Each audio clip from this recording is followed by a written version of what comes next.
কোরবানির হাটের আরও খবর জানাতে রাজধানীর তেজগাঁ হাটে আছেন সহকর্মী নূর হোসেন।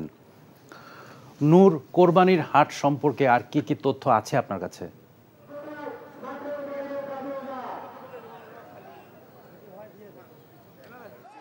বাবু, রাজধানীবাসী সহ সারা দেশের মানুষ তার পছন্দের কোরবানির পশুটি কিনবার জন্য আর মাত্র 24 ঘন্টার কিছু বেশি সময় পাচ্ছেন।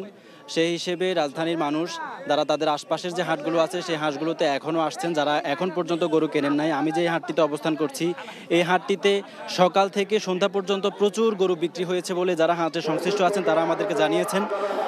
তবে এখন মানুষের সংখ্যা এবং গরুর সংখ্যা দুটোই কম, অর্থাৎ ক্রেতা এবং বিক্রেতার সংখ্যা দুটোই কম। এখন জন্ম সনদ দিয়ে খোলো বিকাশ স্টুডেন্ট অ্যাকাউন্ট, নিজের বিকাশ নিজে কর। তবে দাম নিয়ে ক্রেতা এবং বিক্রেতাদের যে বক্তব্য সেটি এখনও বিপরীতমুখী। ক্রেতারা বলছেন তারা তাদের যে গরুগুলো তারা কিনতে চাচ্ছেন সেগুলো অনেক বেশি দাম চাচ্ছে, আবার বিক্রেতারা বলছেন তারা তাদের প্রত্যাশিত দামটি সেভাবে পাচ্ছেন না, তাদেরকে একরকম লোকসান অথবা কোনো রকম করে লাভ এই রকম করে গরু ছেড়ে দিতে হচ্ছে। কিন্তু আমি এখানে যে 1 ঘন্টা দাঁড়িয়েছিলাম, এই 1 ঘন্টায় আমি যেটি লক্ষ্য করেছি, আসলে সব গরু বিক্রি করে বিক্রেতারা যে লাভবান হচ্ছেন অথবা লোকসান দিচ্ছেন বিষয়টা এমন নয়। আবার সব ক্রেতাই যে লস দিয়ে অথবা ঠকে এখান থেকে গরু কিনছেন বিষয়টা সেরকম নয়।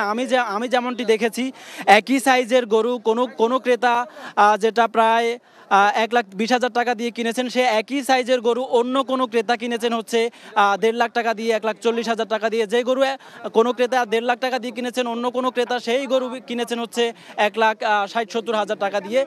এখনও এই হাটে 2-1টি করে বাইরের অন্যান্য জায়গা থেকে বা আশেপাশের যে হাটগুলো আছে ওই হাটগুলো থেকে এখনও এখানে 2-1টি করে গরু আসছে।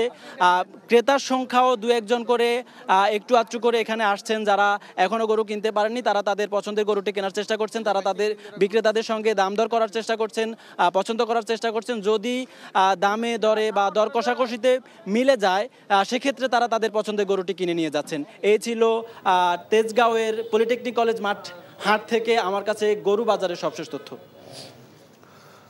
জানছিলাম কোরবানির হাটের খবর। এখন জন্ম সনদ দিয়ে খোলো বিকাশ স্টুডেন্ট অ্যাকাউন্ট, নিজের বিকাশ নিজে কর।